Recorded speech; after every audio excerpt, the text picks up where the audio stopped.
Open Your Eyes is brought to you by the Belize Bank. Our country, your bank.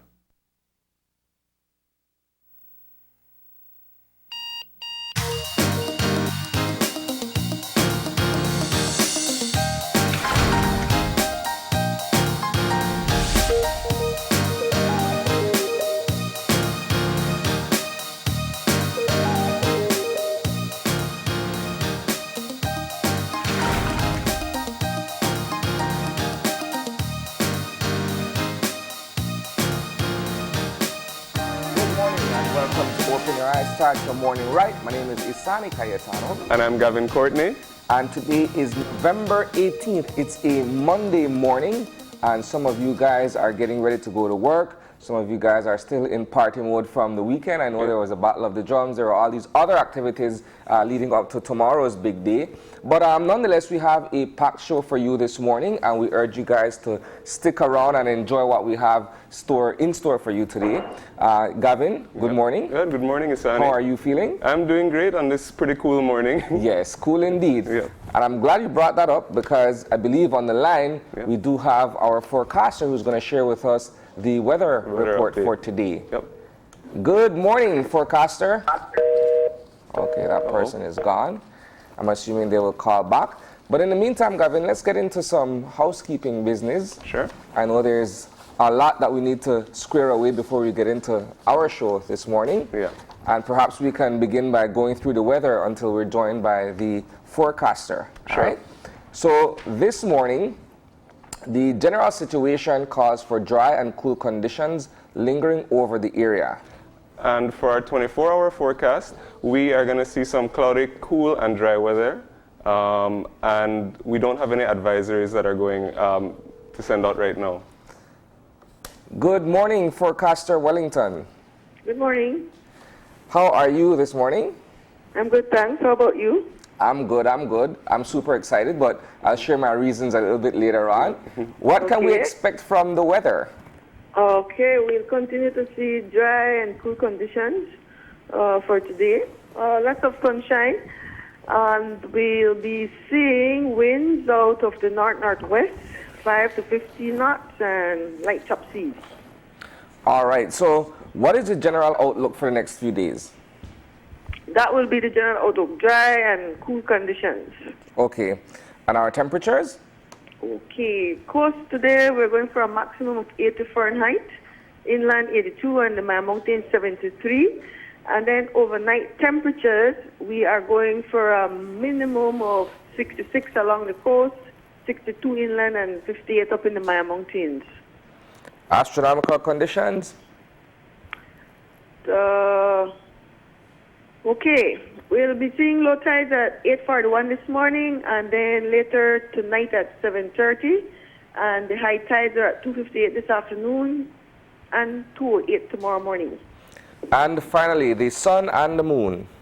Okay, sunset will be at 5:16 this evening, and we'll be seeing moon going down at 11:26 this morning.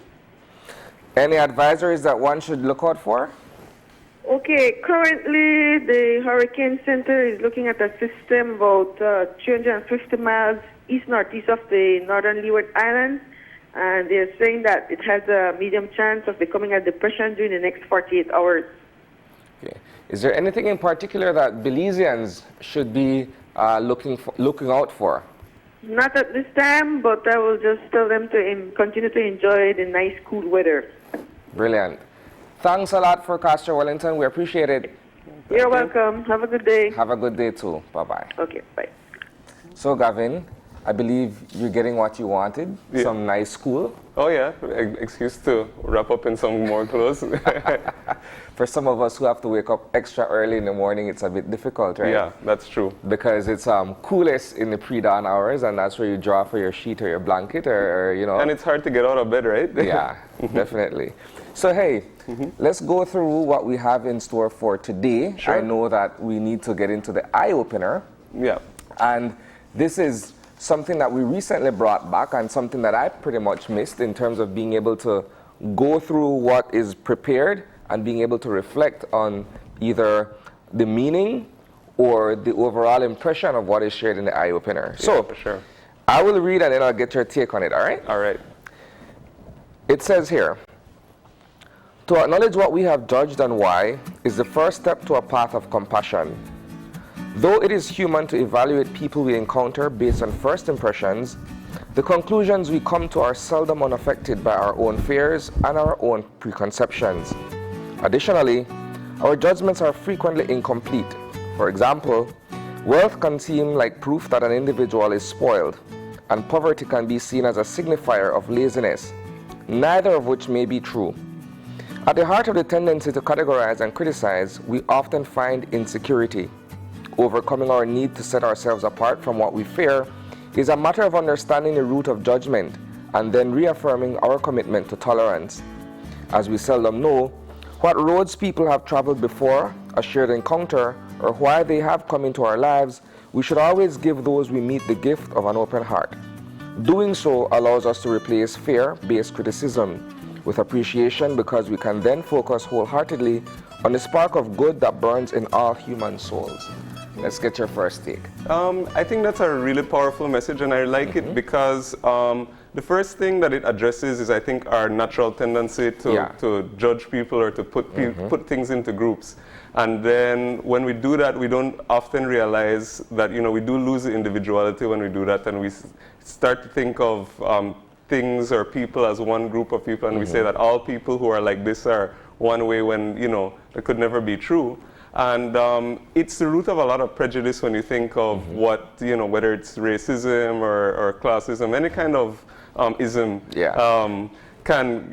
that's what's at the root of it. So I think that what my first takeaway from it is, of course, the need to stop, look back, consider if you've made a judgment, why am I making this judgment about an individual or a group of people? And you know, examine what may be your own biases and try to really see what exactly is at the heart of the situation. That's well said. I think for most of us, and I would want to venture out on a limb here and say perhaps it's human nature to an extent, that we would either have preconceived notions of persons we don't know, for sure, or we are a bit either apprehensive or abrasive, depending on the situation, when we're dealing with persons who we're not too familiar with. And that in itself sort of lends to, as you said, the isms, right? Some of us look at things from through a different lens, should I say, right? But the key to it is, once you're open-minded and you approach things with an open heart and an open mind, you are able to then accept people, in this case, for who they are and how they present themselves. And ultimately, that first impression that is left behind is up to that person what they make of the opportunity. Like if I'm meeting you for the first time, for instance, I will approach not really expecting anything. So it's sort of like a blank slate or an empty canvas, and then you are the one to fill in. And what you leave behind is the impression of you. Right? Sure. I think that you brought it up in a really good context, especially you know, in terms of getting to know new people. Because when you're in the middle of that process, of course, you know, you're processing new information for the first time, and then you make a lot of value judgments at face value, literally. And then, of course, you know, if you do get to know the person over time, you see that a lot of your initial impressions may have been wrong. And it's a lot of the time it's because you make judgments in an instant just based on whatever is right in front of you, and you're not really examining it in further depth or thinking why, or, you know, you don't have context a lot of the time for when you just meet somebody and you're wondering why they do something, said something. And then later on you find out, oh, well, this person, you know, maybe they didn't mean what I took it to mean, because now I know this person better. Or I naturally assume that because he or she is from somewhere, they would know this, but they didn't know. They didn't know, It's a classic case of the book on its cover, right? Whereas some of us, we don't actually go through the book to understand the content. We simply look at the cover, and if we assume that it's unappealing, then automatically it's written off, right? And I think the eye opener is powerful in a sense that it speaks to that part of us, where I think the takeaway for me, if I'm to put myself in this example, is that you never approach a situation with a preconceived notion of what you expect or what that person ought to be living up to if you don't know that person beforehand. It is different when you're dealing with friends and family, persons you interact with on a daily basis. You get an idea of who that person is, what they're capable of doing, what their personality is, and that sort of stuff. But meeting someone for the first time, you shouldn't go in there thinking, oh, well, you know, this is what I think of this person. Let's see if he will honor that, or let's see if she will live up to that expectation. It's the wrong way of going about doing things, at least in my humble No, opinion. I agree completely. I do, and it's something like you said earlier. I do think it's part of human nature to do it sometimes. So I know we can't help ourselves sometimes, but I think the key is to recognize when you're doing it. Try to learn, and as you say, be in the moment, step back, and really analyze what it is that's in front of you, rather than making a face value judgment. Yeah. All right. So that was our eye opener this morning, and that was taken from thedailyom.com. It's a very interesting site for those of you who want to visit and actually bring yourself up to speed with some of the eye openers. If you want to follow it on your own, feel free to do so by visiting the website. All right. So another bit of housekeeping matter this morning, Gavin. Yep. Is the morning tea. Yep. We'll depart from what was initially sent to us to share this morning. I wanted to touch on something else. We are on the eve of the 19th of November, and a lot of people are looking forward to the day for several reasons. Now, my question to you, and perhaps this is something that the wider public would also give some thought to, is whether or not on the 19th of November, we're still celebrating the culture of Garifuna, which is the movement and the state of being Garifuna and celebrating Garifuna, versus the commercialization of it. When you look at all the sales and all the other events that will be held on the very day, is it then something where we're drifting away from what the heart of the celebration should be, or is it something where the two can coexist happily in terms of being able to celebrate the day and being able to catch some of the deals that are being put out there by many of the stores in and around the country? What are your thoughts? I actually think, I was thinking about this very recently, of course, just because the day is, upon us.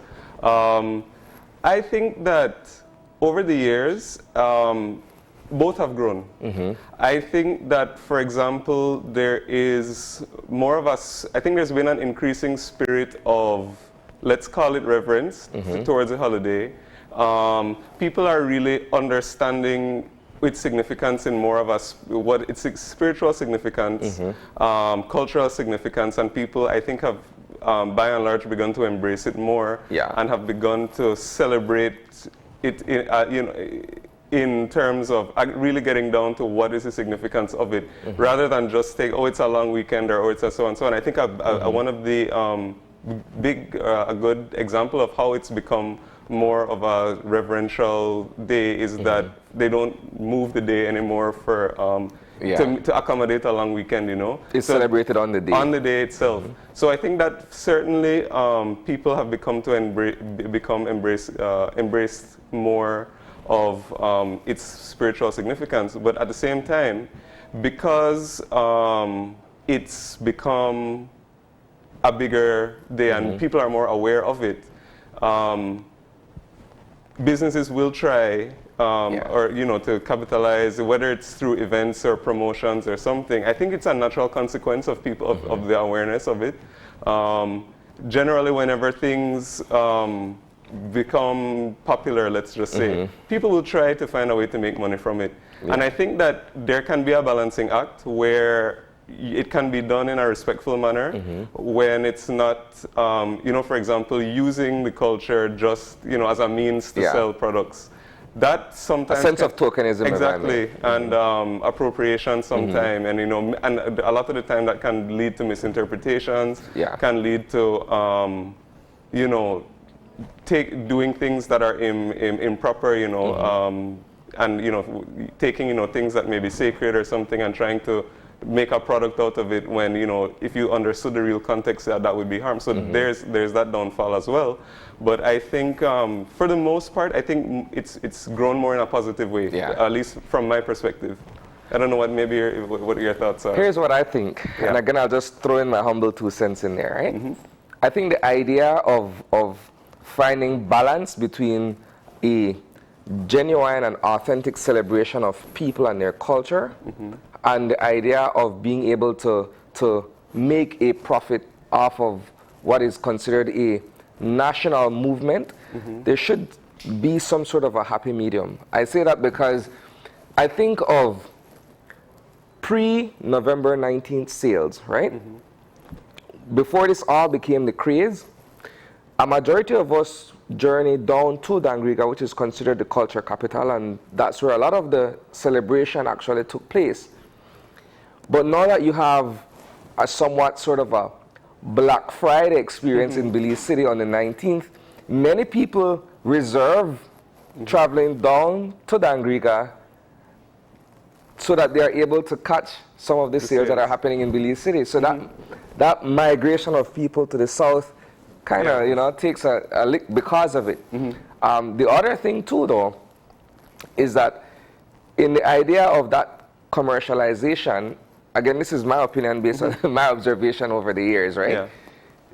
The same thing goes for those of us who want to travel down to Dangriga and want to experience the authentic Garifuna feeling, so to speak. And we get down there, and because everybody is trying to turn a profit, we don't necessarily get to experience the whole culture as we ought to. I can speak on behalf of those of us who go down there and say, well, you know what? I want to eat a nice hudut this weekend. You go down there, you get barbecue, you get fried chicken instead, because nobody is making it, and people decide, you know what?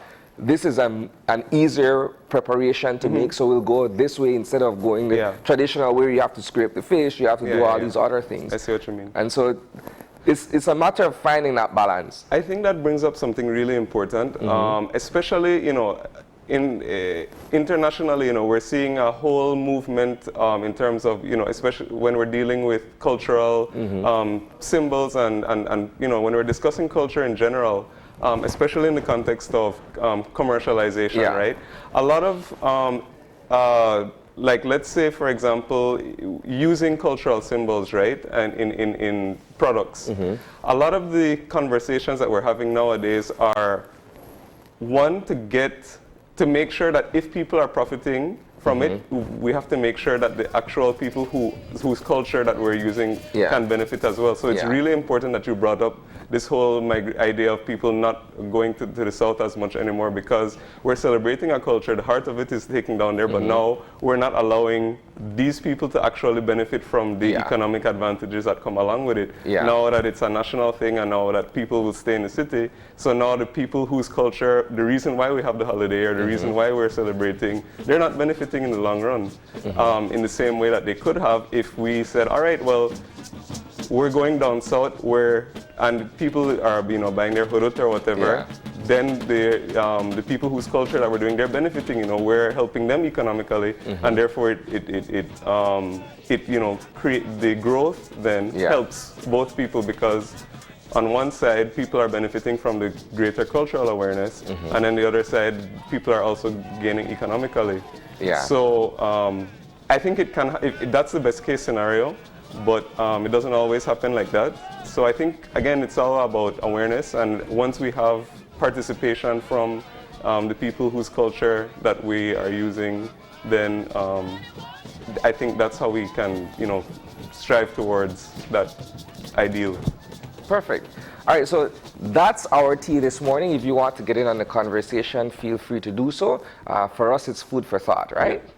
All right, so we're going to shift gears once again. Again, we're still in the business of housekeeping at the moment.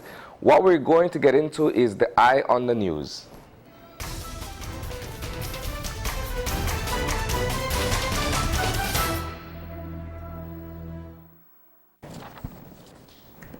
All right, so Gavin, over the weekend, the police department has been, I would say, working overtime in a sense, diligently to be able to get to the bottom of an incident that occurred on Thursday night here in Belize City, where a well-known fireman and athlete was gunned down senselessly as he was making his way home on Welch Avenue, or Welch Alley, sorry. That young man, Giovanni Lennon, known to many as Ian, was fatally injured, as I mentioned, while he was heading home after having played a game of basketball, I understand, at the Rogers Stadium, or he was over at the Rogers Stadium. So over the weekend, police shared with us information of an arrest into this case. Okay. And before I get into the specifics of it, it's simply to say that oftentimes, because of the state of crime and violence in our country, we take on a somewhat cynical approach to the work that the police department does. In our minds, oh well, this is just another murder. It won't be solved. Or, you know, if they're not able to crack the case within a certain period of time, that window of opportunity closes and then it goes by unresolved. But this is one of those instances where the police department have since arrested a suspect, and it's now for them to go through the judicial process to see what the outcome of this trial will be. That being said, police have arrested and charged 18-year-old Denver Bevans. He's a Belizean fisherman of Belize City for the murder of Giovanni Ian Lennon. And he, Denver Bevans, was additionally charged for aggravated assault upon police officer Briseño Chubb. Right, so that perhaps now begins the closure for the family. I know that there is still a long way in terms of this individual being arraigned before the courts today, presumably, and then he will be placed on pretrial detention for however long that will be, and then the process in earnest commences. Yeah. I mean, I heard about this incident last week, of course, and you know, now that we're talking about it, it is, as you say, it can be, one can get somewhat cynical in terms of the whole process, justice process, let's call it that. But of course, so it's always encouraging to hear of a situation where at least a suspect is, you know, arrested and charged within a relatively quick time.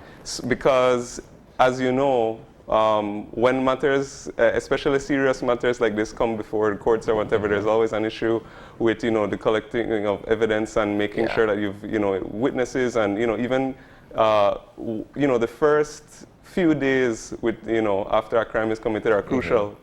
And, you know, the longer that timelines start to stretch out is, you know, the less likely that you're going to achieve a just result.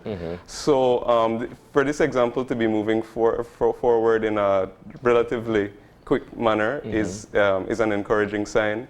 And I think this is also significant because we often forget, you know, what kind of how hard the job of the police, or how hard they do have it in terms of getting, you know, from investigating, getting people to cooperate with the investigation, even in order to just find one suspect. So, I mean, I think this is an encouraging case, and I'll be watching as it progresses. Yeah. So this was one of several tasks, if I may, that the department had been assigned with over the course of the weekend. There were also shooting incidents where officers had to respond to certain areas where persons opened fire on other individuals, suspecting or unsuspecting, right? I know that in Belize City it says here, the officers visited the Carl Huchner Memorial Hospital on November 16th at around 2:50 p.m. And there they observed 37-year-old Isan Nunez. He's a Belizean delivery man, and he was seen suffering from apparent gunshot wounds. Their investigation reveals that 5 minutes earlier, Nunez was parked on St. Thomas Street in his delivery truck, along with his son, when they were approached by two male persons. One of those individuals produced a firearm, or what appeared to be a firearm, pointed it at him and demanded money. He immediately drove off. However, the said person fired shots towards them, which resulted in Nunez's injuries. So there was an attempted robbery of a delivery man, and in the process of escaping, that individual was shot and injured. There was also another incident down in Dangriga, another shooting incident that is, right, where an individual identified as 19-year-old Alvin Lopez was shot in the Lakeland area of Dangriga, and police are also investigating that. The individual remains hospitalized at the Southern Regional Hospital. So those are some of, as I had mentioned on the show last Monday, and perhaps I'll just reiterate, we try to focus on other developments in the Eye on the News since it's the beginning of the week and people want to get an understanding of some of the national issues that affect most, if not all, of Belize's citizens, Belizean citizens. But there are times when we do have to focus on some of these incidents because at the end of the day, crime and violence don't go away. We can strive to minimize instances, but it's not something that we can and will totally do away with. That would be sort of a, we'd be living in a utopia, if I may, if we think for a second that we can get rid of some of these social ills, right? So it's just reiterating that, you know, there are going to be times where we do focus on crime and violence situations on the Eye on the News. Yeah, I think it's important to highlight some of these incidents because we have to think, we have to think about crime and stuff in a holistic way, and we can't want to remove ourselves from the reality of what's going on around us. So if only to spread more awareness of what's really going on and how we can all, you know, deal with it. I think it makes a huge difference, you know, because I know in some other countries people try to suppress these stories and stuff and try to pretend like everything's okay. But I mean, if one part of our society is facing these things, then of course it affects everyone else in some way, even if you don't think it does. In some way or shape or form, especially because our population is relatively small, it does affect us. So it is important to highlight these stories. Definitely. So that is it for our look on the Eye on the News today.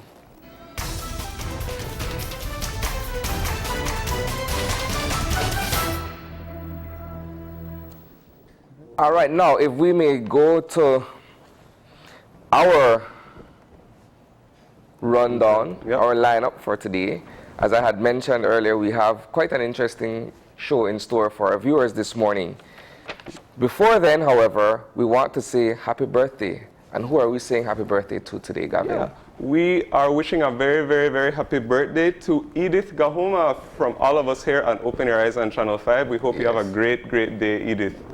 Edith is our good co-worker. Yep. She's a good friend of ours here on the office place, and so from all of us, as we mentioned here at Channel 5, we want to say happy birthday, Miss Eads, and do enjoy your day.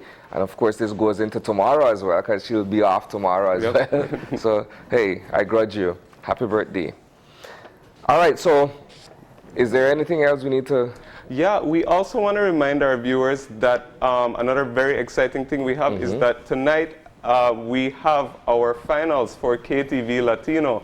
As you know, the voting closed last week, so we are going to find out who's the lucky winner. We're finally at the end of the season, and I think that's super exciting. Great. So again, that happens at the Bliss Center for the Performing Arts tonight, and you want to either get your tickets, invite your friends and family to come out. Again, tomorrow is a holiday, and if you're in a festive spirit, you can start with KTVL, the finale tonight, and you can get into the drumming afterwards and go on to the reenactment tomorrow and still have time to recover in time for work Wednesday. Yep. But once again, we encourage you guys to come out tonight and, you know, cheer on for who you think will actually win or walk away with that $10,000 grand prize at the Bliss tonight for the finals of the KTV Latino. Yep. All right, so our show for this morning, we're going to start our first segment this morning with a conversation on preserving cultural foundation through Garifuna language. All right, so that is central to the theme of the Garifuna celebration this year. So we will have with us Dr. John Nunes, who will be sharing and who will be imparting his knowledge on preservation of cultures and what have you. That's going to be the first segment of our show this morning. Our second? Yeah, our second segment is also going to be very interesting. Of course, part of, or a lot of people's favorite part of celebrating this thing, or at least a very big significant part of this holiday, is the music. And so we're going to be joined by a musical guest, Aurelio Martinez. I'm sure you all know him. No stranger to the set. No stranger to our this set and to all of Belize. So we are going to be speaking with him, and he's going to be playing a little bit for us to get us started, get us in the mood to celebrate the 19th. And our final segment, or our third block, I should say, for the day is the Lirisi Garifuna duo, Garifuna drumming and singing, and that's going to be a segment with our good friends from Lirisi Restaurant. That's one of the home for Garifuna duo in Belize City. So we're going to be joined by them in the third segment, and that should round off our show this morning. What we'll do, we'll take a commercial break, and when we come back, it's to start our first conversation.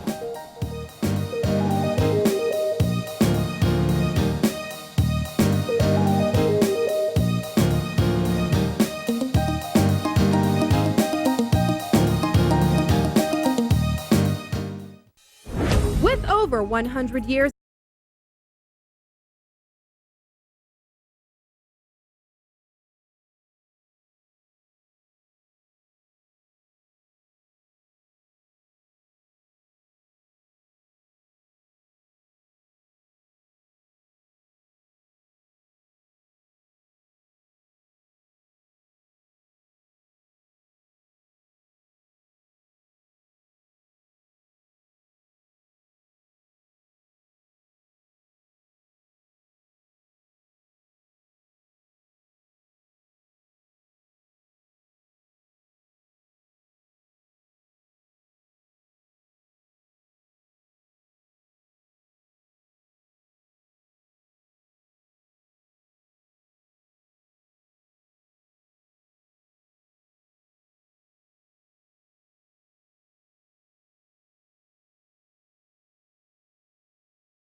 And welcome back. We are officially getting into our show for the morning. This segment, we have with us a special guest. We have Dr. John Nunez.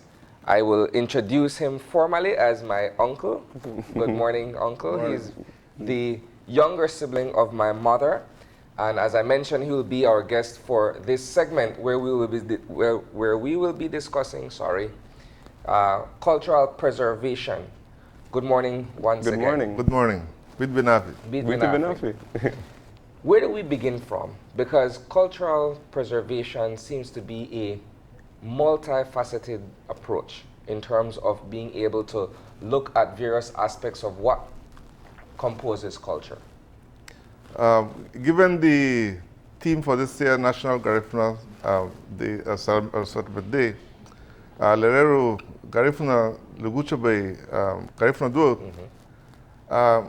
it occurred to me that cassava, which is the staple food of the Garifuna people,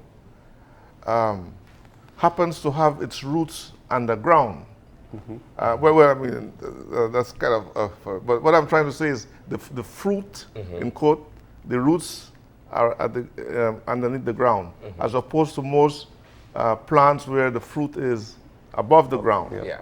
So if you liken the roots of the cassava tree, which is a staple food of the Garifuna people, the root is the main sustenance of the cassava tree itself.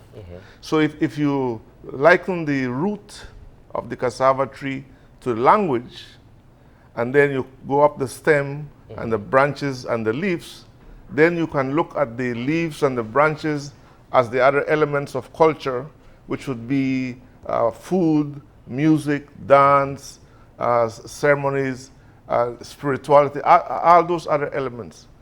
But they can only survive if the root of is nourished. So without the language of the Garifuna people, the other elements won't be as vibrant as they can be. There is this perennial argument that the Garifuna language is dying, it's going away. In the context of cultural preservation and the fact that language is central to preserving one's culture, do you believe that in today's day our language is fading away? Many languages worldwide are becoming so-called extinct. The Garifuna culture is so rich that it has a better chance than most other languages to survive, given the nature of its music, the strength of the spirituality. Those are areas where the language of the Garifuna people has the most chance to stay alive. Because what makes Garifuna culture so well loved and popular is those other elements, the music, the dance, the spirituality as well. One of the things that we need to realize is that along with the music and the dance, the lyrics are in, of course, Garifuna. And I noticed that when a musician and an artist tries to sing a song, and he or she doesn't have quite the language, the song, in the words of Aurelio, is lazy. Yeah. It's not quite the same. It doesn't have the same essence. Same oomph, the same kick. Yeah. So, but for the language to be practiced, it's saved in music. So many of the words of Garifuna are in the music itself. So once the music is alive, the language will be alive. Once the language is alive, the music will live. So I think we have a better chance there. And you know, when we talk about preserving languages and teaching it, one of the things that comes to mind first is, of course, education. So to what extent, whether formally in schools or informally through families, is Garifuna being taught right now in the country? Well, countrywide, I'm not sure what what is available in terms of teaching Garifuna as a language. But in Punta Gorda, the Battle of the Drums Secretariat has a special program at St. Peter Claver School for its students. And that is the program that was and continues to be the focus of my study interest. Okay. Here's another question then. When we look at music, as you mentioned earlier, and the fact that perhaps the language has a better chance of surviving or enduring based on the music that we're putting out that are written and performed in Garifuna. That, however, seems to be different than, say, for instance, me being able to speak Garifuna to my children on a daily basis, where I would argue that the heart of the language in terms of it passing on from generation to generation lies. What are your thoughts on that? In terms of using the music to... If we're talking about preservation in the context of music, that is one way, perhaps, of doing it, but that is being sold to the masses. Yes. I'm saying, wouldn't it be more more important, for want of a better word here, to say that perhaps the language should be taught at home, where there is that communication between members of the family. There's a general understanding and a general sense of communication in that mother tongue, as opposed to in the commercial form where you're producing music for mass consumption, where people understand the lyrics of the song, if they pay close attention or they're interested in learning it, but it may be very well different than being able to communicate on a one-on-one basis. Yeah. At the end of the day, regardless of the quality of a language program, say in school, it is the practice at home that will be the ultimate determinator, if you want to see it, of the language. Growing up as a child, we had no option but to speak Garifuna to our parents because they demanded. Yeah. My wife is Creole. All my 5 children are able to speak Garifuna because from the time that they were born, that is the language that they first heard. Thanks to my mother and my father, they insisted on Garifuna being spoken, and my wife, as a Creole, took it upon herself to learn Garifuna so that she can speak it to our children. So the language in the home is very important. So much so that it flows through the family. Yeah. My siblings all speak Garifuna. Most of their children speak Garifuna, in spite of the fact that they live in areas that is predominantly other cultures. For example, I have my sister Simeona Zuniga in Libertad. Her children and her grandchildren speak Garifuna. I have a sister in San Pedro, Julia Martinez. She's the proprietor of Black and White, and she's the kind of the icon of culture of Garifuna in San Pedro, and so forth. So it's the home that is the beginning. So much to the point that I would encourage any couple that wants their children to be able to speak Garifuna to agree before the child is born that is the way it will be, because it's all about socialization. And I also want to, I guess, piggyback a little bit on his question to put this more in context in terms of, actually preserving culture through language.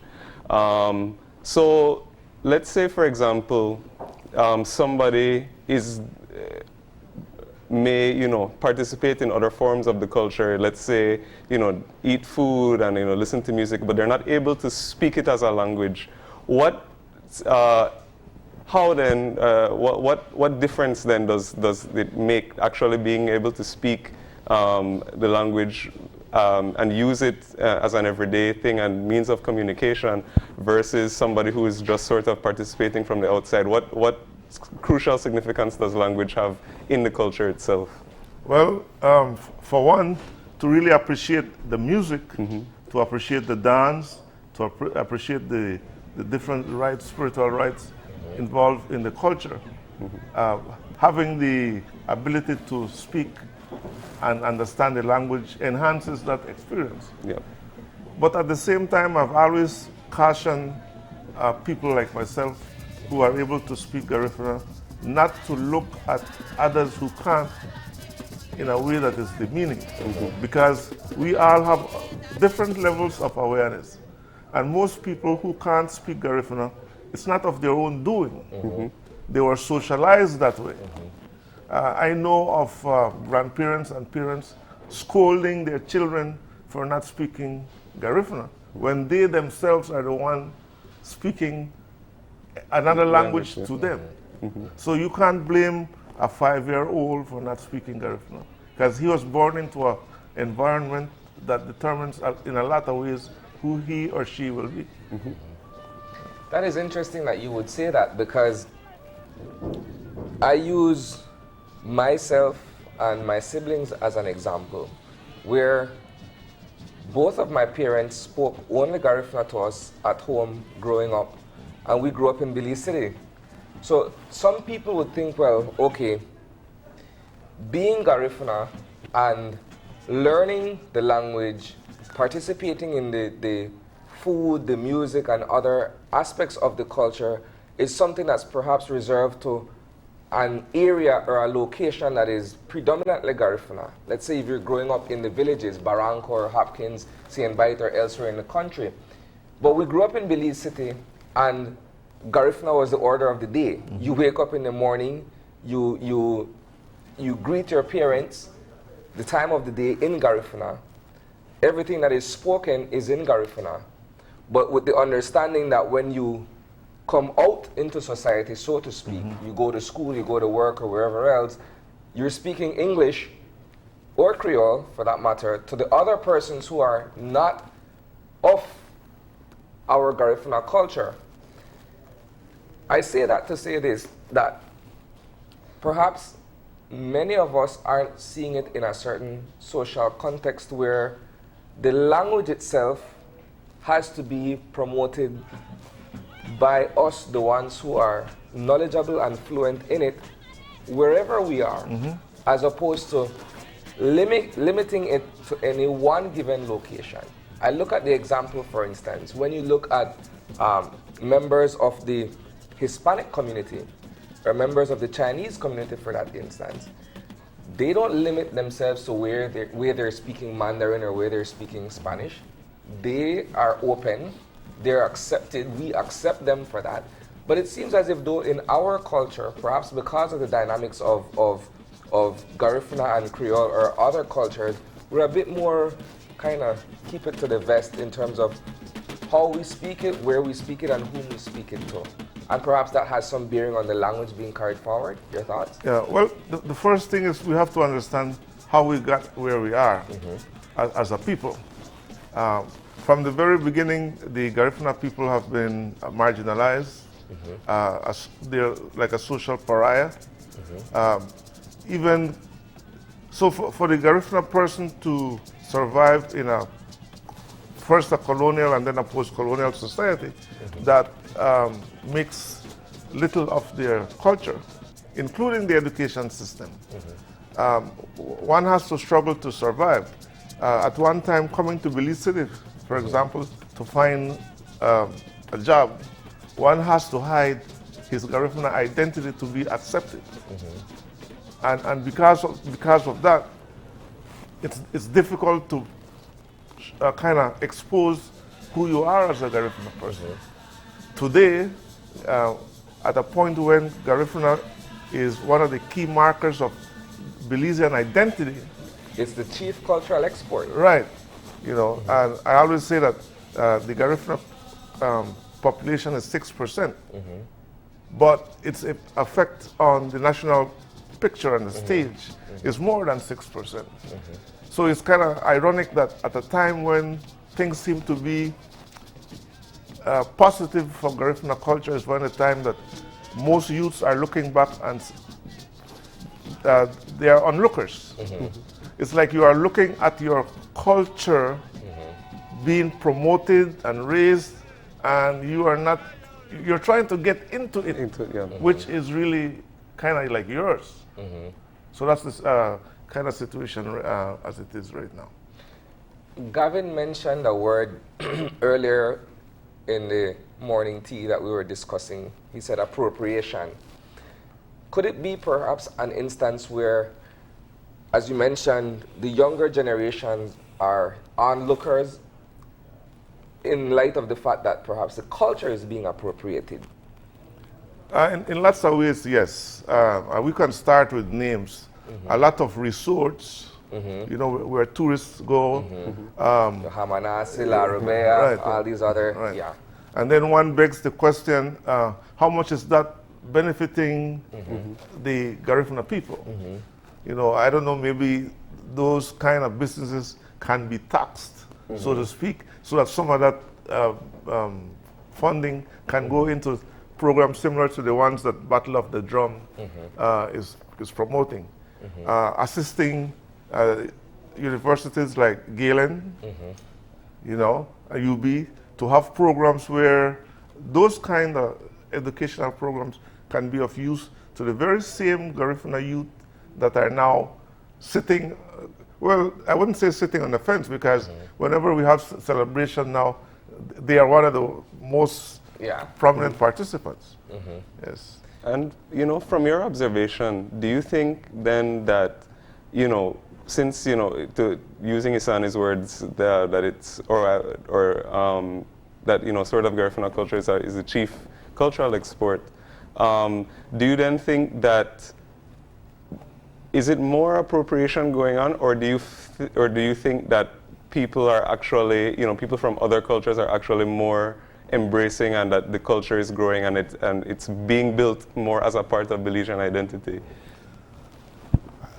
Times have changed in terms of how Garifuna Duo and Garifuna culture has been accepted. And maybe I could point to the story that I did of the program at St. Peter Claver School. The majority of teachers that taught in the program were non-Garifuna, which is kind of like an anomaly to these kinds of programs, because usually in a language program, those teaching the language would need to be fluent. In most cases, they would be of that particular ethnicity. And then the students, the majority of the students in the classroom would be of the same ethnicity, which would be Garifuna in this case. The fact that non-Garifuna teachers are willing to teach Garifuna to Garifuna children in a program like that, and the parents of those children, both Garifuna and non-Garifuna, are willing to participate, shows that the Garifuna culture has been accepted by all or most of the ethnicities in Belize. And as a result, in a way, it's been infused into society rather than appropriation. Yeah, that's what I would say. So here's an observation. Every year around this time, schools and institutions have Cultural Awareness Day, but it's centered around the Garifuna culture. And I was pleasantly surprised last year, or it may have been a year before, the previous year, where my daughter's school, she got dressed and she went for her Cultural Awareness Day in her full Garifuna outfit.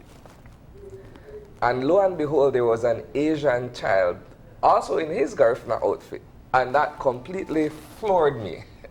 Because to me, it speaks to, as you said, an overall assimilation where there's an acceptance and people are learning to appreciate the culture for what it is. Now, The theme of your thesis speaks to the preservation of the Garifuna language so that we don't lose focus on what we're discussing. Speak to us about that and how important it is and the overall relevance of the topic that you took on for your dissertation. Well, as mentioned earlier, education is only one of the means by which the language can be preserved. Education is one of the key culprits that is responsible for the degradation and the loss of the Garifuna language. At the same time, education can be a key player in preserving the language. So it's like cutting on both sides. Yeah. On one end, education as a system through colonialism is responsible in part or most part for the loss of the language. On the other hand, it can assist in bringing back the language. But one of the elements in this kind of program is that the language can't be taught in isolation as a vocabulary exercise. The children need to understand, especially, how we got where we are, why we are at this stage. And they need to understand the struggles of the Garifuna people from the time that they were in St. Vincent up to the time that they come over to Belize. So there needs to be a concerted effort by all parties. The language policy for in the Ministry of Education, I believe, can be strengthened to assist the preservation of the Garifuna language and the promotion of other languages. As it is right now, and I don't have the exact words, but it would appear that the onus of having a language program in a school rests on the ethnic groups, NGOs, and so forth. I would like to see where it's a stronger policy that makes the Ministry of Education responsible and then get the support of the different ethnic groups to assist with the program. Right now, as it is, it's kind of like the other end. Yeah, yeah. You have institutions such as Golese in Dangriga, where it's primarily based on teaching the Garifuna language so that all subjects, or there's a central focus on Garifuna being spoken and taught in that institution.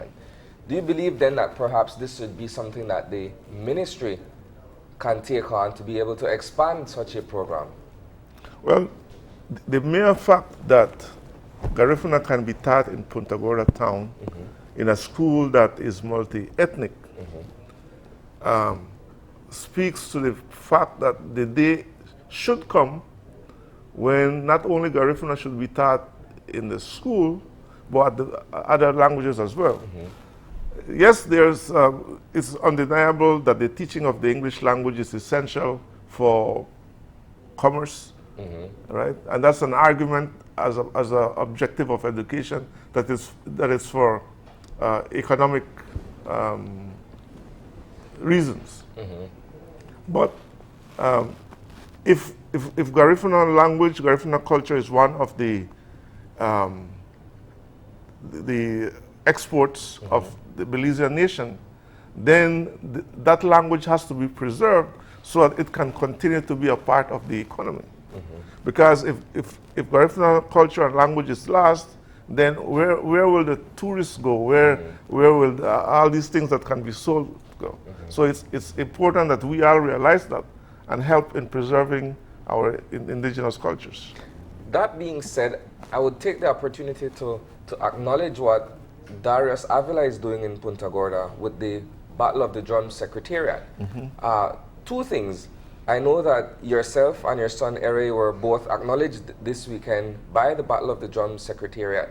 We have you on picture there with your son. Talk to us about this recognition and what it means in the overall context of Garifuna Duo.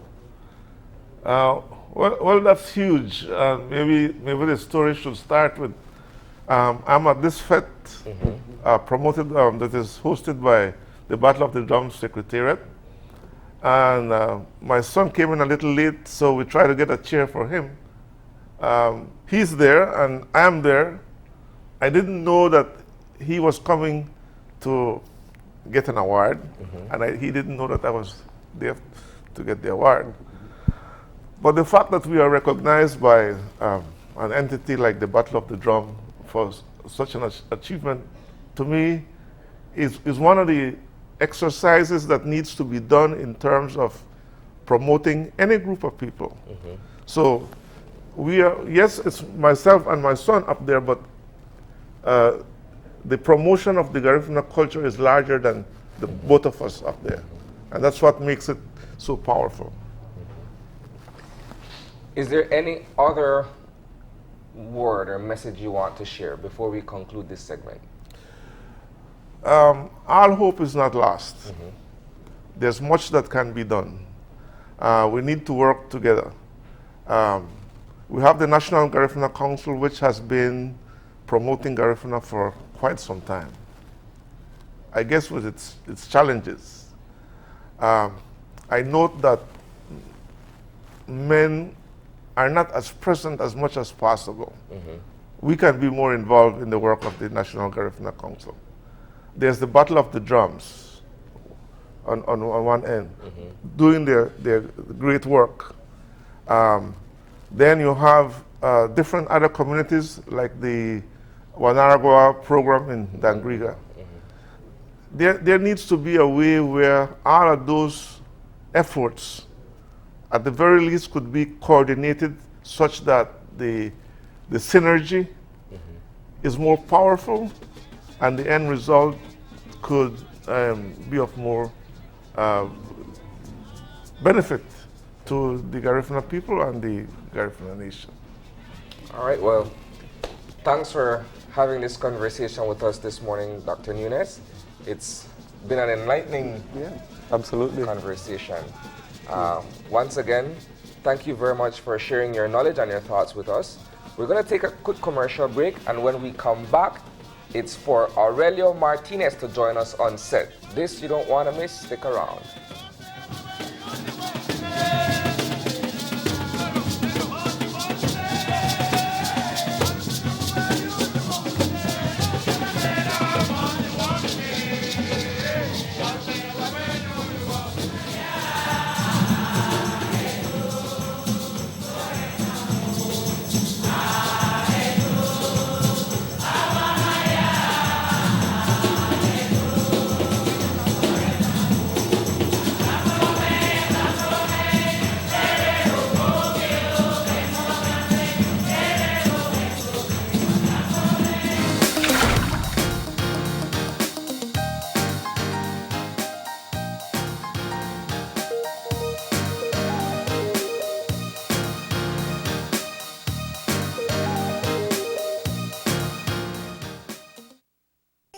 Belize Bank's Christmas Flexi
Oh,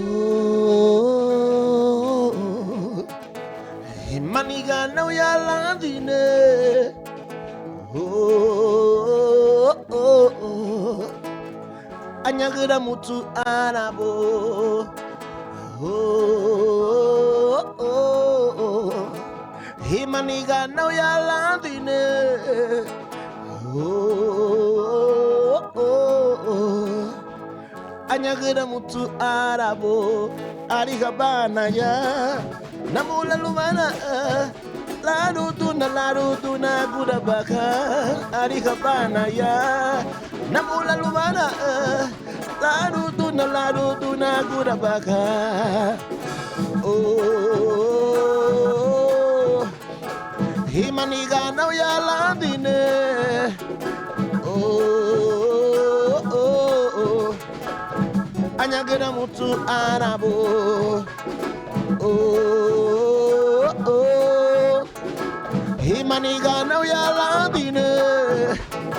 Oh, anyagera mutu arabo.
Anyagera mutu arabo.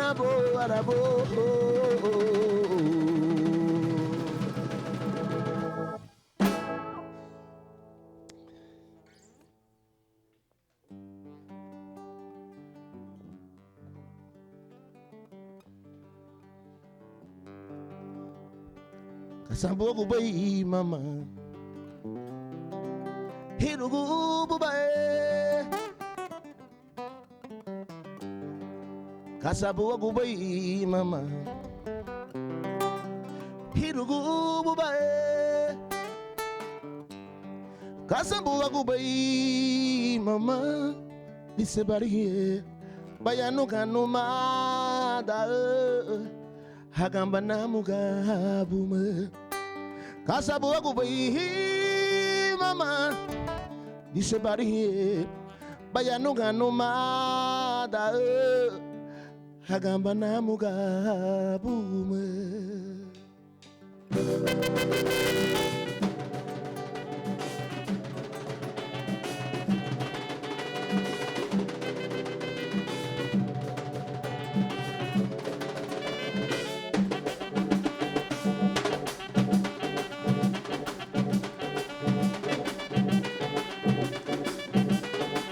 Say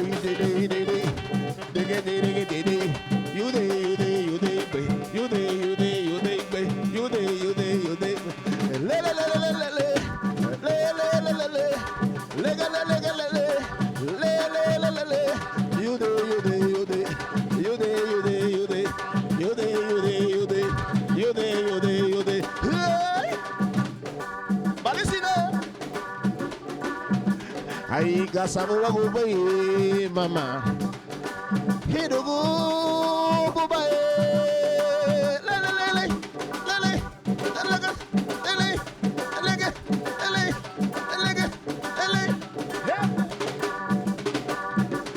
Hai kasabuwa kubai mama.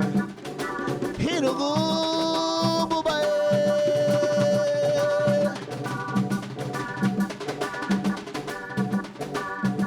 Hai kasabuwa kubai mama. Disebari habayano ganoma da gamana mugabu kasabuwa kubai mama disebari hibayano ganoma da gamana mugabu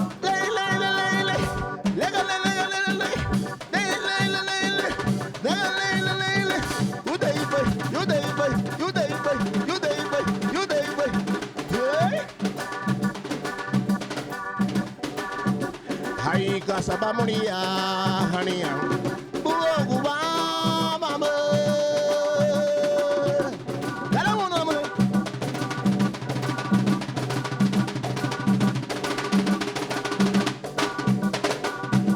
Hai kasaba moria hania buwa Los Bravos del Caribe. Haragubana marata bulugadina, hawiki hadina tia dina, Maria ladina nisade. Haragubana takoma bulugadina, hawiki hadina tia dina, Maria ladina nisade.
All right. Good job, good job. That is Aurelio Martinez. He graced our stage just now with 2 songs, Gavin. I know, right? As if you weren't awake before, you're definitely up now with that energetic performance. Good morning, Aurelio, and thanks for morning. joining us. Good morning, Binafi. Good morning, darling Belize. You know? So happy to be here. What's been going on? Oh, many things. I'm excited. And man, I still doing in my job to bring our tradition, to keep our tradition alive. Andy Palacio, Kabaga William, Junior Randa legacy. And so also, I'm trying to bring the new generation to keep our tradition alive. So I come here many times to do paranda and do like world music work with like my my good friend passed away, Andy Palacio. But now I bring in Punta Rock. Yep, that's good. That's good. That's So a that's welcome the addition. difference. We're directly from Honduras, Bravos del Caribe. You know, so we come from directly from the entire band. The reason why it's the first time we have the entire band here. So it's a difference now. And I try to reveal my Punta Rock work. But I think that it's time to bring Punta Rock to the next level. So because we're successful with the Paranda and the international way, but Punta Rock is still in the local. So we have to try to build this special way to bring the Punta Rock to international place. So we're going to be with young people. I'm glad that you mentioned you're bringing out a new band of young people who are interested in Garifuna music. Yeah. I know that in Belize, Punta music is very much alive and well, but it may not necessarily be on the scale where we want it to be. You working with these young men, I know they're all talented musicians on the drum, keyboards, guitar. What has that experience been like for you, shaping how they're able to perform and how they carry themselves as Garifuna musicians? So I was a child trying to do music in my hometown of La Playa, you know, doing my guitar by my own. You know, I see a lot of children in the Garifuna village, not just in Honduras, in Belize, Guatemala, trying to play, you know, with whatever he take in front to play, you know, so maybe a piece of case of, you know, I don't know what, but, you know, he's trying to do music. And now I have my son, Joel, the keyboard player. I sent to him to the school to learn music professionally. And also, we need that now. So we have to organize our music. We have to organize this. I come here in Belize and to talk about to children about Garifuna tradition, and many times in the school, you know, a long time ago, because my good friend Andy Palacio passed away. He said to me, Aurelio, you have to sing in Garifuna language. You have to talk in Garifuna language to bring to children in Belize to see how it's necessary to keep alive our language. You know, because if you don't understand to you, he gonna see, you know, he want to understand to you by Garifuna language. So talking Garifuna. So I'm trying to do that, and also it's important for me. Don't have to be just Gabaga William, just Andy Palacio, just Junior Aranda, just Aurelio Martinez or Andy. You know, have to be a movement about Garifuna music. So if you are gonna be single people, you know, doing one or two, no, don't gonna be like too powerful. You know, the reggaeton now is all over the world, you know, because no many childs doing Punta Rock reggaeton and do when they start to say it's the crazy thing, you know, easy thing to do, but reggaeton day by day is going to be a little more powerful, and Punta Rock have to be more powerful by young people, because you know it's the way he moving now. So when we're gonna bring this special thing tonight to Luis Garifuna, and you're gonna see the difference to play with my own band and to be trying to do something with our artists here in Belize. You know, many years I try to do that. I try to bring my band now to show to people how it's different. We're gonna be in Lirisi tonight. And you know, since you know, as a performer and you know, singer, how do you find, you know, the response from like audiences? Do you find that like people really embrace it? That whether it's like Paranda or Punta Rock, that like people really like it and that it's growing?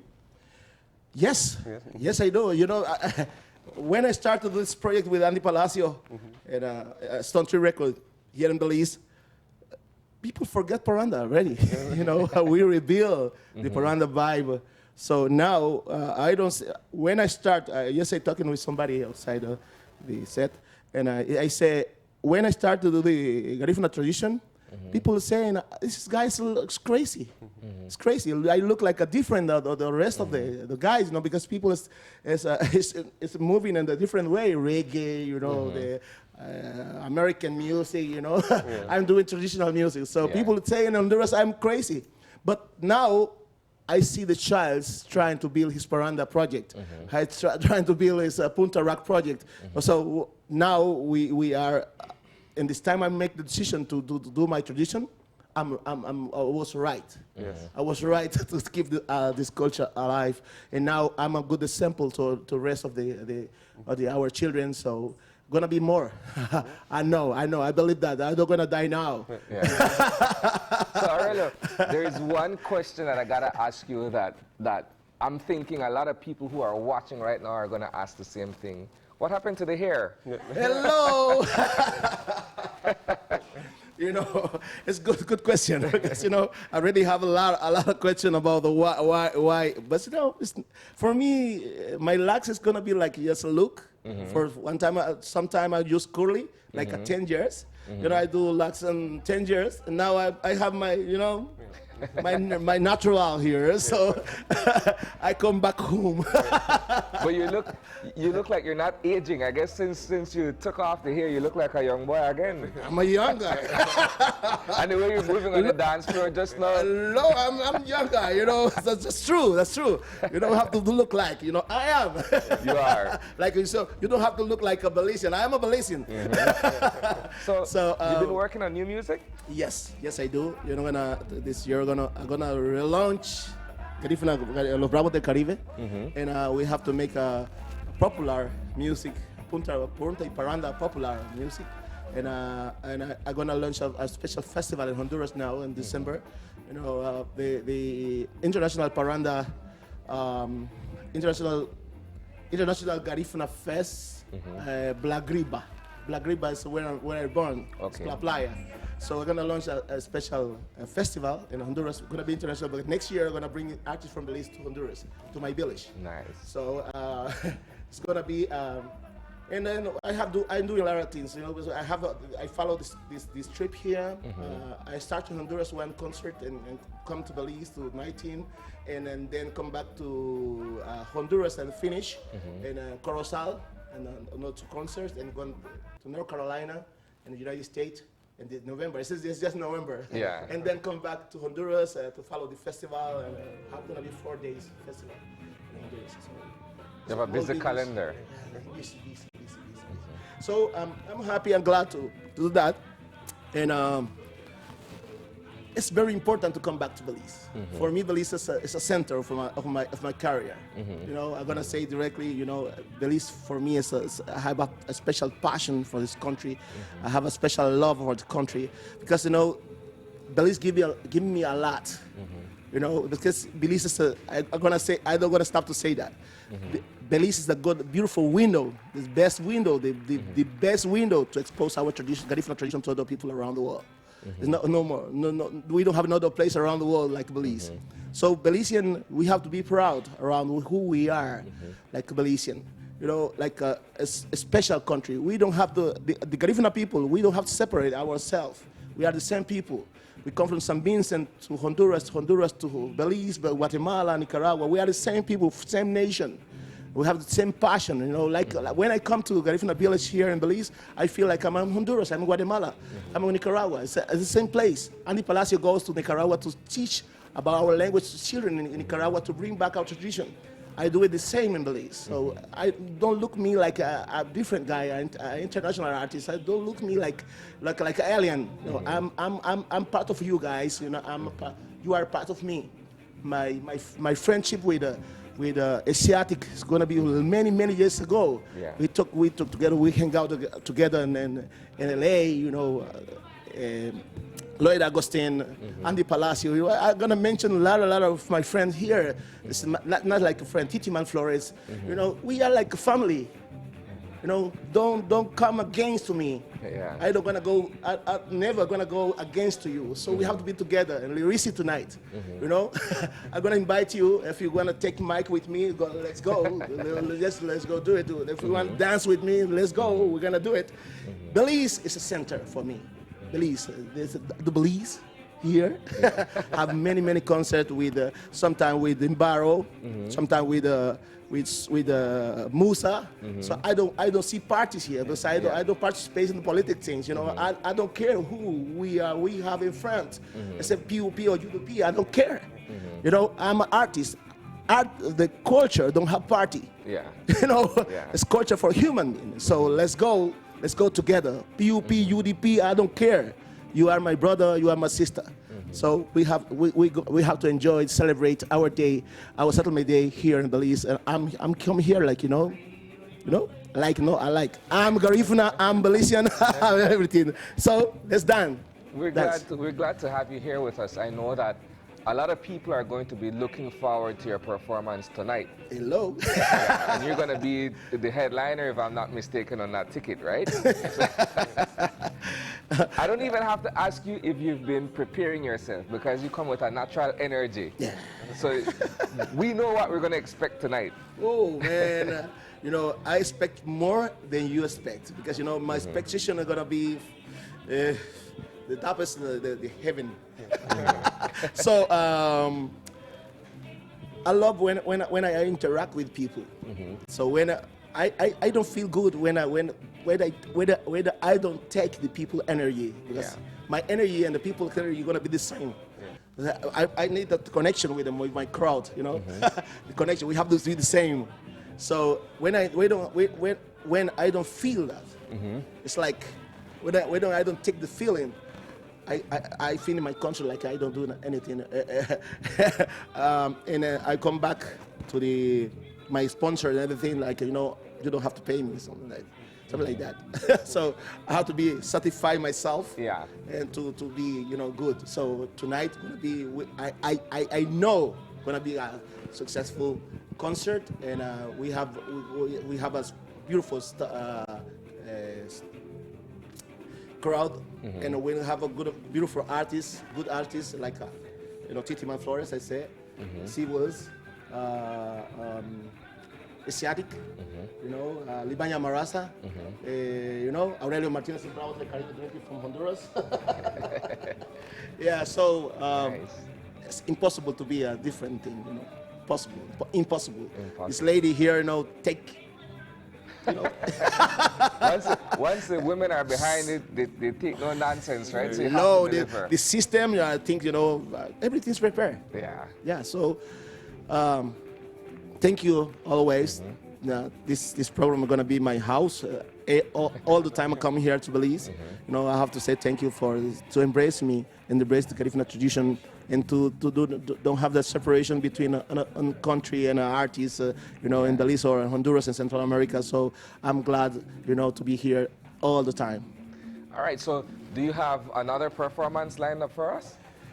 Whatever you want. Hit us with something. Give us something. No, good no to many send off people this gonna do segment. that tonight, but we're gonna play whatever we want. But you have the opportunity to ask for a song. Let's hear what you got.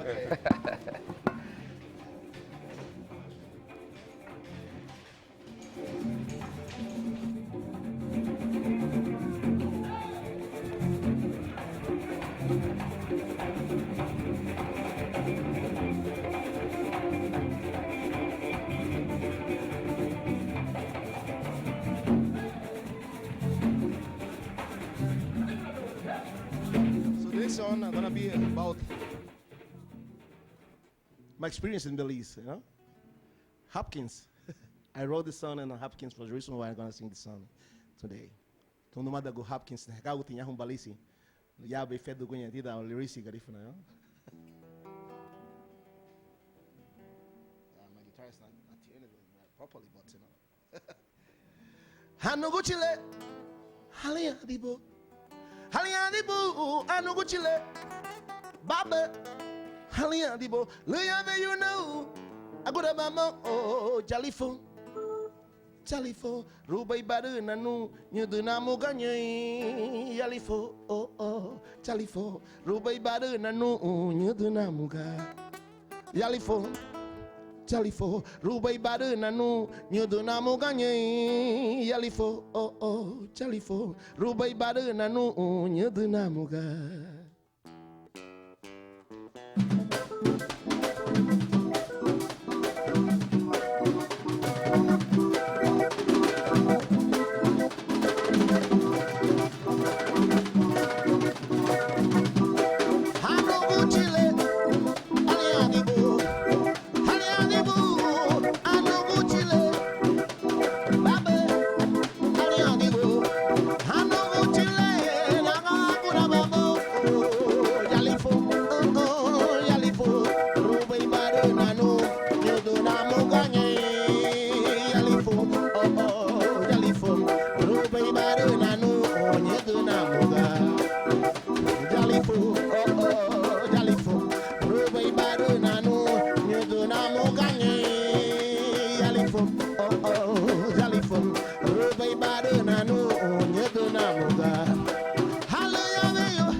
that is no fun. So we're going to bring them in, Lyrisi style, in a procession from the entrance to the center, where I'm quite certain they're going to be giving you guys a surprise.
Welcome back to Open Your Eyes. If you're joining us now, we are continuing our conversation about Garifuna culture and music. And joining us now is Adet Norberto Tillit from Lyrisi Garifuna Duao. And we are continuing our conversation with our performer, Aurelio Martinez. Thank you for joining us, Adet, and good morning again, Aurelio. Good morning. What role does Lyrisi play in everything that is happening in Belize City insofar as the celebration of the 19th of November? Well, Lyrisi has become the centralized place in Belize City for culture. And it's not only for November 19th celebrations, it's anything related to culture. We're very pleased that that is the case. For quite some time, as a member of the Garifuna community, we didn't really have somewhere where we could gather and celebrate in food, in music, and the overall culture of being Garifuna and Belizean. And so I've always credited Lyrisi for being able to bring together the community. And I've noticed that it's not only for the 19th, right? It's all year round. You want to partake in Garifuna Duo, there is that home, if I may. What has it been like for you as a businesswoman, a Garifuna businesswoman, to be able to see where a movement like this is important and to be able to bring people together through your business? It's been overwhelming because honestly, I did not expect what is now happening at Lyrisi. I was under the impression that I was going to open a restaurant, have some drumming, live singing, and that would have been it. But you're absolutely right. We did not have a home in Belize City.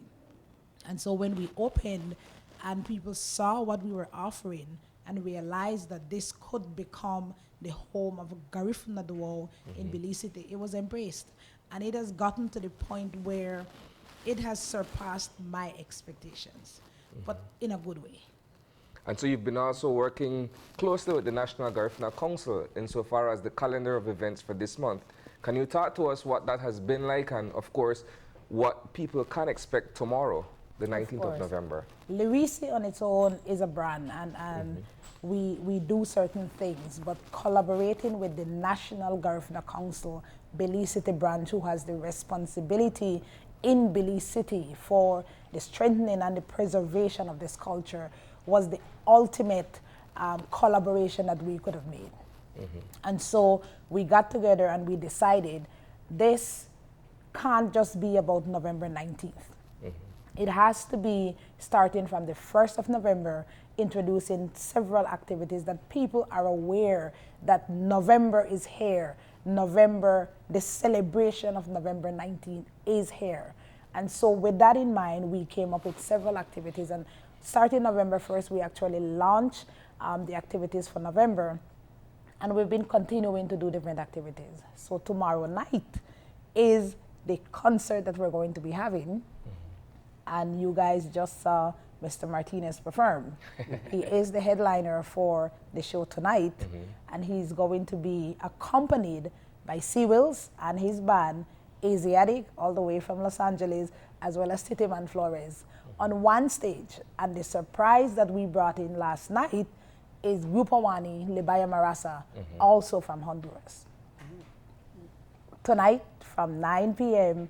to 5 a.m., Momugubadu going to be up Belize City. Yes. Aurelia, maybe you can tell us a little bit about your feelings going into the show. How are you excited to perform and to work with the other artists? So, this experience in Lirisi, I've been in Lirisi before, but you know, I don't see this, you know, this big thing, you know, what you have now. So when I go to the stage, I see the system they have, you know, the beautiful stage. So well, we're getting bigger and bigger. So for tonight, gonna be celebrate myself, number one, because I'm a Garifuna. You know, to live myself with my people, you know. And I don't see, when I think about myself, I don't see white, I don't see black, I don't see, you know, I see human celebrating, have society. And I'm bringing our tradition to be a part of yourself. You know, if you're not Garifuna directly, but you know, when the drum touch you, you're gonna be a Garifuna directly. So tonight's gonna be a special night. You know, I know, I feel it. You know, when to say about the, I don't expect when I do this to be a big space. Yes, I do whatever I want to do. You know, my feeling to do something to my community and to do some business. She touched me because, you know, when I start to do my career, you know, I don't think about money. I don't think about gonna be big. I don't think about, it's simple feeling, you know, to be yourself. You know, this artist, you know, people build ourselves, you know, connecting with you, doing supporting you. You know, if without people, we're not gonna do anything. You know, it's people. We people. So I'm gonna be happy. We'll celebrate, dance, jump like crazy tonight. And we have I think we have Titiman Flores, my friends, you know, Sea Words, and Libaya Marasa. We are the same people, you know, celebrate a stage, you know, this Lirisi Garifuna, you know, Lirisi Garifuna duel. You know, it's simple. This is a serious investment in talent on your behalf, getting all of these performers on one ticket. Yes. Are you excited for it as well? Oh my gosh, I don't think excitement quite covers it. But I must say that Aurelia reached out to me and said, we need to do something at Lirisi. C. Wills reached out to me and said, we need to partner.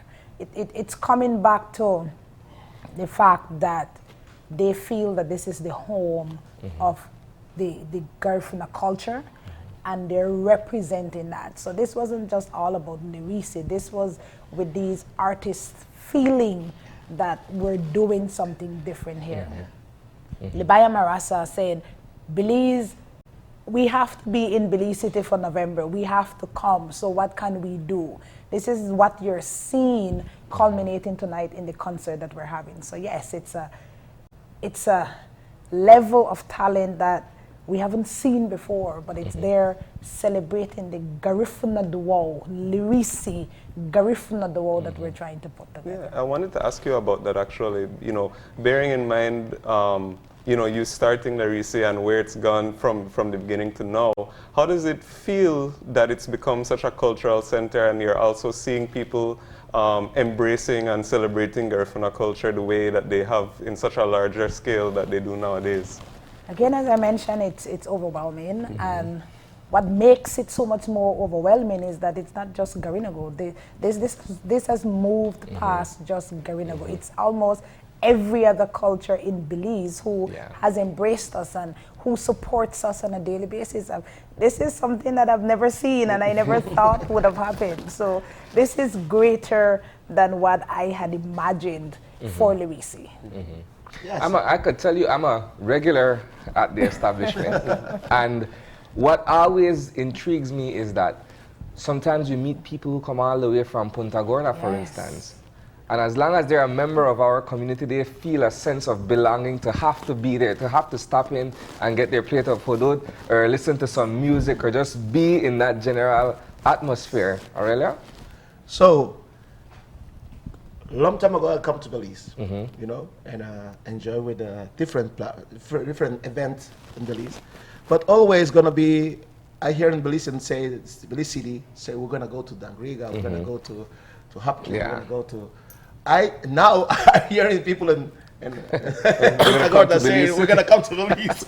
So it's beautiful, you know, because, you know, that's beautiful because, you know, Belize is, when I think about Belize first time, Belize is gonna be the entire country. You know, Belize is the center of Belize for me. Yeah. Like somebody living in another country. So when I think about, I listen to the radio station directly by Belize to Honduras. You know, and I listen to the music, the Garifuna singing and harmonizing beautiful music. Long time ago, long time ago. And then we think just about Belize. We don't expect I have a chorus out here. I don't expect I have a Punta Gorda painting and Punta Gorda in Honduras too. You know, we don't expect. So it's too much when I come here the first time. But okay, Punta Gorda here too. I discovering. So for Belize, gonna be the center for me. So we come back to the center. Yeah, centralized. So here's an important Lirisi Garifuna is in the center. So people come back home, you know. So that's cool. So I'm very happy to be here and celebrate this part of the new beginning for the Garifuna Nation in Belize. And Lirisi is a special place. We have to preserve this place, like, you know, our home. You know, our home. Like I say in Jurume, we have to come back to Baliso. You know, Baliso is selling now. You know, it's in a part of some private thing, you know, for somebody. I asked the government and San Vincent to bring back Baliso to Garifuna people because, you know, many Garifuna died there in this place. We have to remember this place like it's like a Sacred ground. Secret ground for our people. So, Lirisi, you know, doing something like that here, we have to ask for this special place all the time to be there for us. So we have to preserve this thing together. Now I have an important question to ask, right?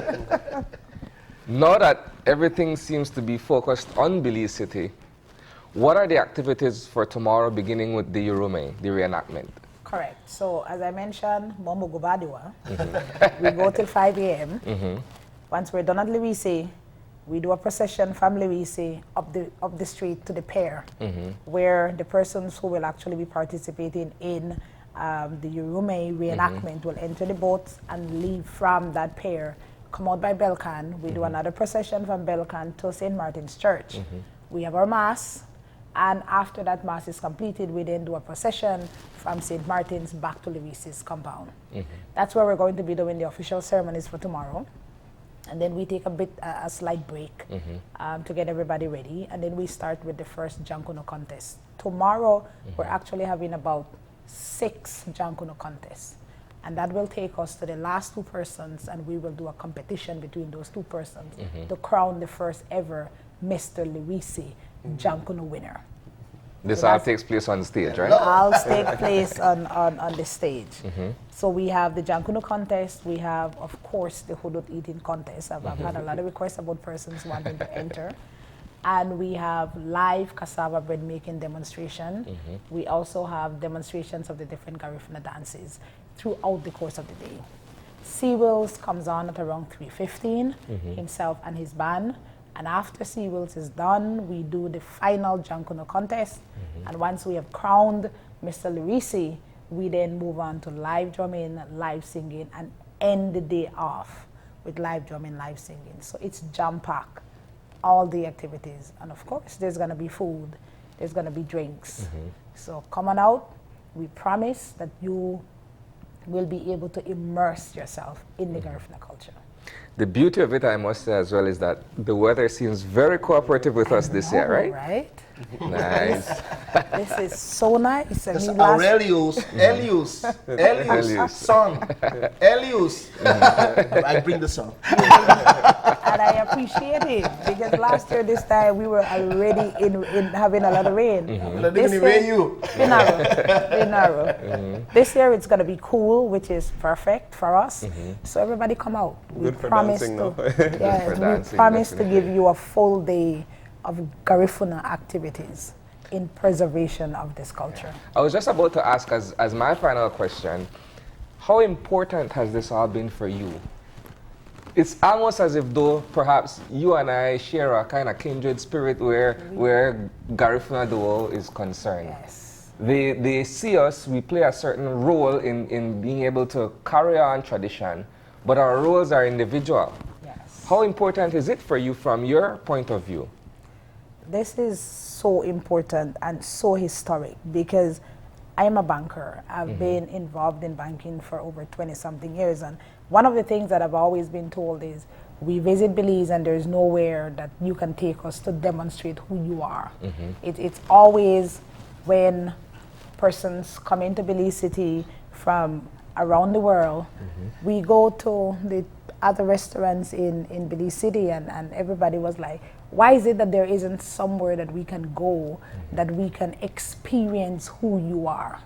So creating Lirisi was a way to do that. It was a way for me to be able to share who I am with everybody.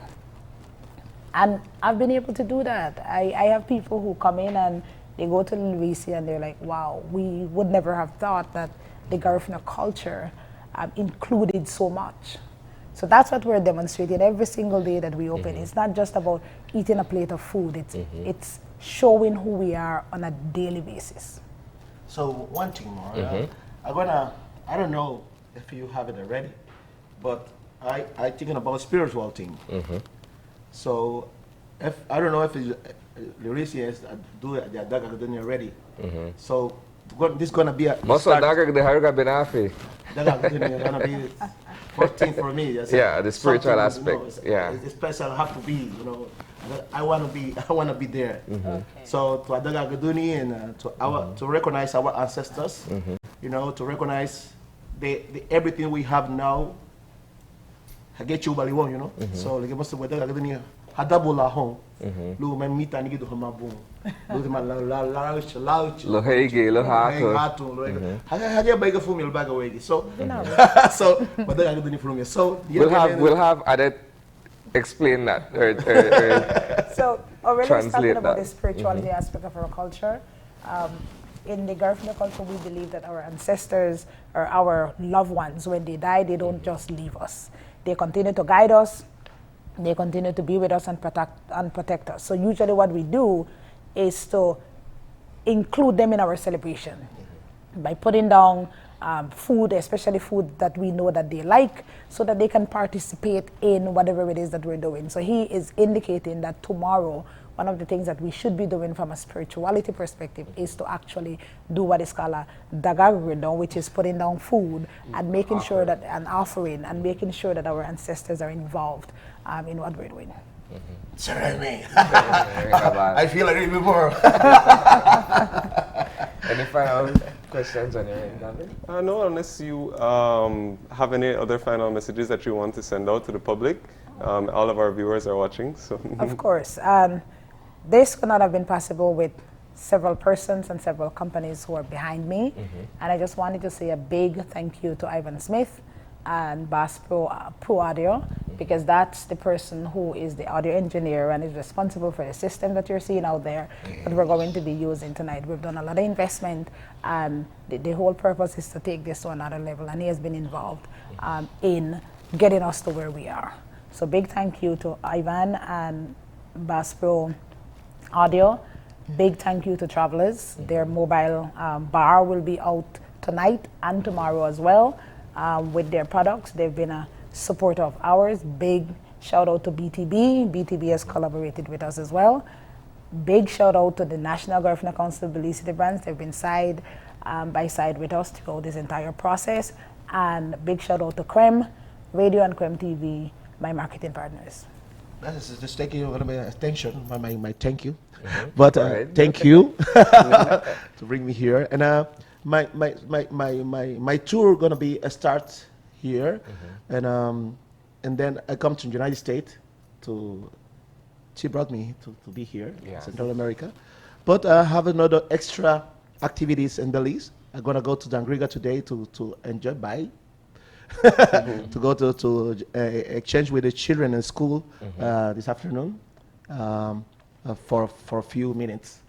But I'm gonna be there. I'm gonna be Dangriga, and then tomorrow I'm gonna move because I'm gonna be extension by this lady here, Lady Garifuna, go to Placencia.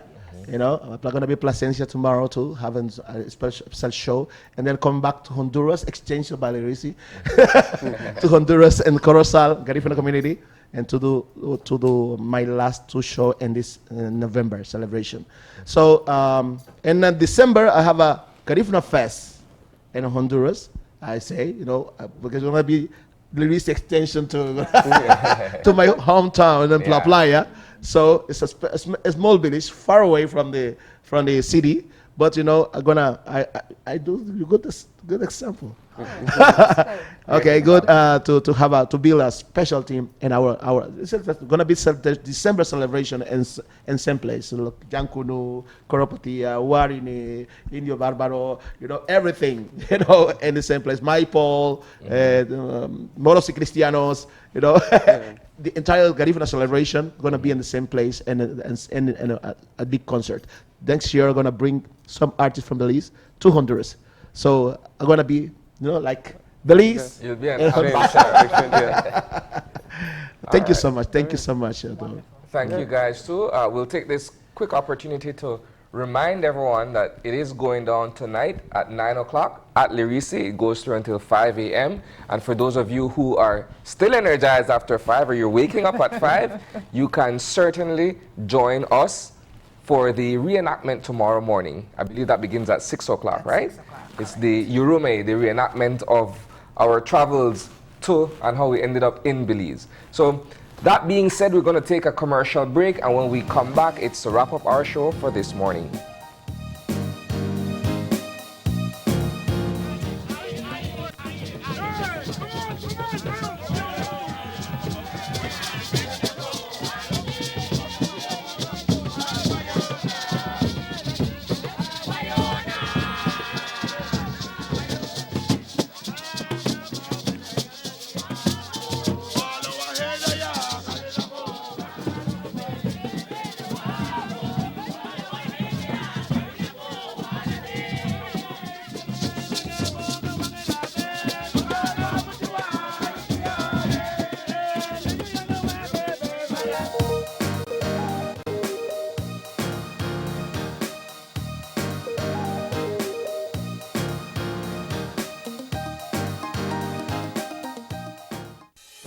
With over 100 years of service excellence in Belize, the Belize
And welcome back. We're at the very end of a very interesting show this morning, Gavin. Yeah, it's been a pretty varied show, and it's all centered, of course, around the celebrating Garifuna culture.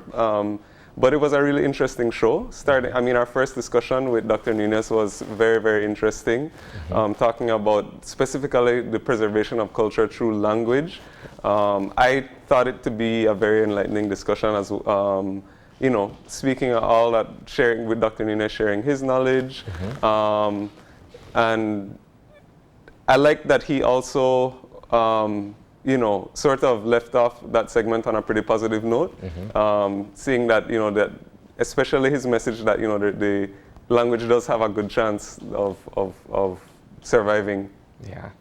Well, of course, the other highlight of the show this morning has been the performance by Aurelio Martinez and his band, and the fact that he too is keeping the culture alive by bringing new and energetic blood into music. And I think that is very important, I think, for him to be able to pass on the tradition in that manner.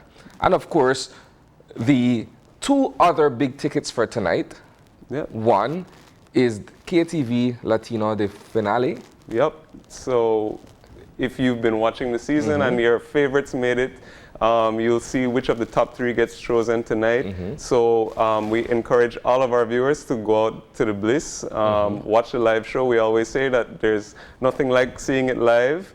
But of course, if you can't get out to the show, we will have it, of course, broadcast from 8:30 tonight. And it's also on streaming on Channel 5's Facebook page. And of course, we encourage you to transition from the Bliss to Lirisi, where there will be an all-night event taking place in commemoration of the 19th of November, Garifuna Settlement Day, and that's how we will be bringing in the day tomorrow. So it's chock full of activities going into the 19th, and we want to encourage all Belizeans that if you're traveling to Dangriga or elsewhere to celebrate, do so safely. Yep. Do so with an abundance of precaution on the road for your own safety and for the safety of others using the highways as well. And if you're going to be in Belize City, you know where to go. We also ask and encourage you to be safe in and around Belize City. All right? I know a lot of people are going to be out and about tonight, which is a good thing, but we need to be able to drink and drive and everything responsibly. For sure. We need to always have that in mind insofar as trying to minimize any incidents or instances where there's loss of life or there's injury. All right, so we'll end our show on that note this morning, Gavin. It's been a pleasure sharing the set with you this morning, the couch, and likewise. We did a pretty good job of enjoying all things Garifuna on the show this morning. And I'm definitely excited to go into the 19th tomorrow. I had a great head start today with all the music, and of course the discussion. So of course we want to wish everybody a very happy and very safe 19th of November, Garifuna Settlement Day. However you choose to celebrate with you and your family, please be happy. And we encourage you to get involved in the culture somehow, whether it's listen to some music, go out to Lirisi, watch the reenactment, enjoy the holiday, and of course, think a little bit about what it means. Definitely. And with that said, I'll say it the way Marlene says, remember to keep your mind, your heart, and, well, use your mind. I'm usually the heart, so I can't. That's the part that we never get correct, right? Yeah. Hey, it's all in good fun nonetheless, all right? So we'll say goodbye, Belize. We join you guys on Wednesday morning.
Open Your Eyes was brought to you by the Belize Bank.